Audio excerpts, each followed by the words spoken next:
एक ऐसी मैराथन जिसमें कोई कार से दौड़ा तो कोई चूहे का जहर खाकर दौड़ा, कोई खराब सेब खाकर दौड़ा तो कोई धूल खाकर दौड़ा, तो किसी को जंगली कुत्तों ने दौड़ाया।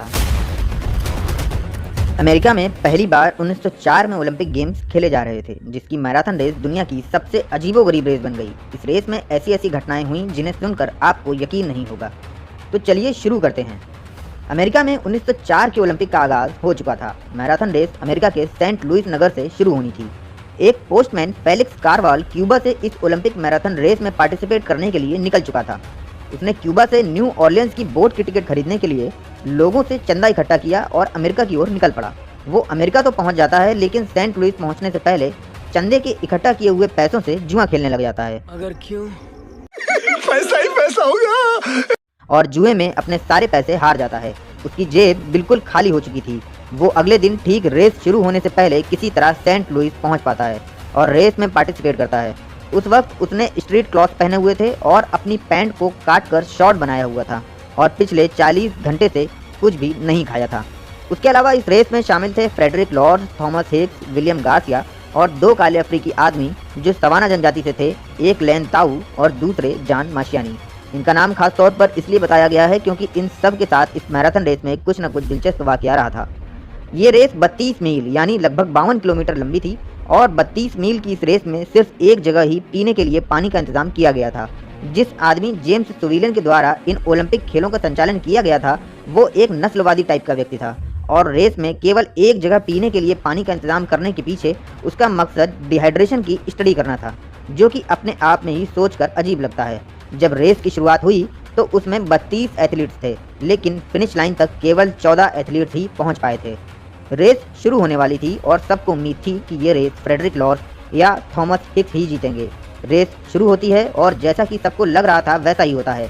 फ्रेडरिक लॉर्ड सबसे आगे चल रहे थे कि तभी 9 मील के बाद फ्रेड के पैरों में तेज ऐंठन और दर्द शुरू हो जाता है।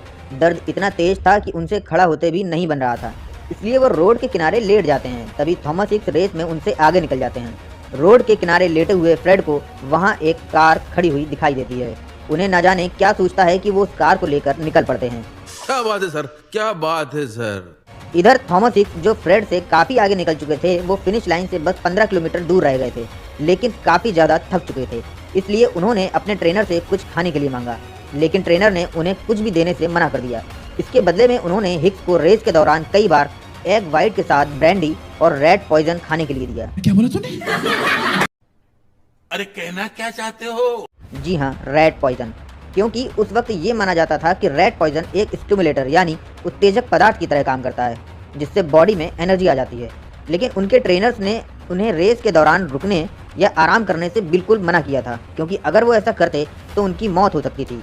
इस तरह देखा जाए तो ये ओलंपिक का पहला डोपिंग केस था, हालांकि उस वक्त ये सब बैन नहीं था।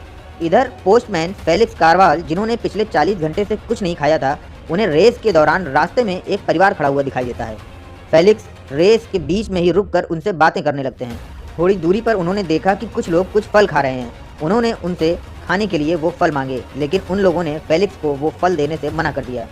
इस पर फेलिक्स उन लोगों से फल छीन कर भाग जाते हैं।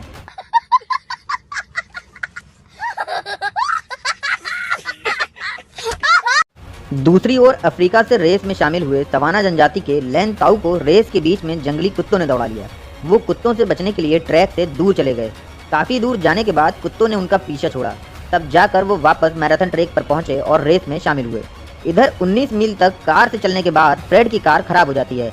वो कार से उतरकर वापस मैराथन रेस के रूट की तरफ चल पड़ते हैं और दौड़ते हुए रेस में शामिल हो जाते हैं। शाबाश बेटा, बहुत बढ़िया। अब तक उनके पैरों को भी काफ़ी आराम मिल चुका था। इधर रेड पॉइजन लेने की वजह से थॉमस हिक्स दौड़ तो पा रहे थे, लेकिन उनका दिमाग ठीक तरह से काम नहीं कर रहा था और उन्हें हेलुसिनेशन यानी मति भ्रम होने लगा था। थॉमस हिक्स जब स्टेडियम पहुंचे तो वो ठीक से चल भी नहीं पा रहे थे। उनकी सपोर्ट टीम उन्हें हवा में उठाकर फिनिश लाइन तक ले गई। इस दौरान थॉमस हिक्स लगातार अपने पैरों को चला रहे थे। अगर कई सारे डॉक्टरों ने मिलकर उनका इलाज नहीं किया होता तो वो स्टेडियम में ही मारे जाते। दूसरी ओर फेलिक्स, जो कुछ लोगों से फल छीन कर भागे थे, उन्हें आगे जाकर एक सेब का बागीचा दिखा। पिछले 40 घंटे से भूखे फेलिक्स वहीं रुककर सेब खाने लगे। वो इतने भूखे थे कि खराब सेब भी खा गए। खराब सेब खाने की वजह से फेलिक्स के पेट में क्रैम्पिंग होने लगी। फेलिक्स वहीं लेट गए और सो गए। जब फेलिप्स की आंख खुली तो वो उठे और फिर से रेस में शामिल हो गए। एक और रनर विलियम गार्सिया इस मैराथन रेस में रोड के किनारे पड़े हुए मिले। उन्हें कई सारी इंटरनल इंजरीज हो चुकी थी क्योंकि उन्होंने काफ़ी सारी धूल जो रेस में दौड़ने से उड़ रही थी वो सांस के जरिए उनके फेफड़े और पेट के अंदर जाकर भर गई थी। इस मैराथन रेस में उड़ रही धूल की वजह से 2 पार्टिसिपेंट पहले ही रेस छोड़ चुके थे। आइए अब जानते हैं कि रेस में कौन जीता और कौन हारा। पहले नंबर पर रहे थे फ्रेडरिक लॉर्स, जिन्होंने आधी रेस कार से पूरी की थी। रेस जीतने के बाद फ्रेड ने अमेरिकी राष्ट्रपति रूजवेल्ट की बेटी एलिस रूजवेल्ट के साथ अपनी फोटो खिंचवाई और गोल्ड मेडल लेने चल पड़े। इन्हें गोल्ड मेडल बस मिलने ही वाला था कि तभी ओलंपिक अधिकारियों ने फ्रेड की चोरी पकड़ ली। चोरी पकड़े जाने पर फ्रेड लॉर्स ने अपनी गलती स्वीकार कर ली और बोला कि मैं तो मजाक कर रहा था। क्या बढ़िया था गुरु। फ्रेड को रेस से डिस्क्वालीफाई कर दिया गया। इस धोखाधड़ी के लिए इन पर लाइफ टाइम बैन लगा दिया गया, लेकिन 1 साल बाद इन पर से बैन हटा लिया गया। ओलंपिक अधिकारियों ने कहा कि ऐसा फ्रेड ने अनइंटेंशनली किया था, जिसके बाद फ्रेड ने 1905 की बोस्टन मैराथन जीतकर दुनिया को दिखाया। फ्रेडरिक लॉर्स के डिस्क्वालीफाई होने के बाद थॉमस हिक्स 1904 की ओलंपिक मैराथन के विजेता बने, जो फ्रेडरिक लॉर्स के बाद दूसरे नंबर पर आए। हालांकि रेस जीतने के लिए उन्होंने जिन उपायों की मदद ली थी वो उपाय भी 1960 के बाद बैन कर दिए गए थे, लेकिन फिर भी 1904 की ओलंपिक मैराथन के विजेता थॉमस हिक्स ही रहे।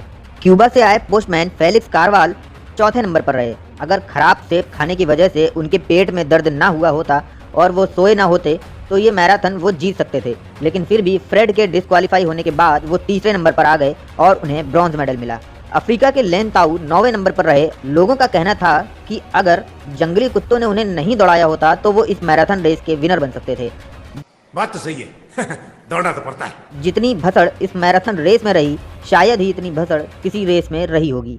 तो दोस्तों, कैसा लगा आपको ये वीडियो कमेंट करके ज़रूर बताइएगा और चैनल को सब्सक्राइब करना और वीडियो को शेयर करना ना भूलिए। खत्म।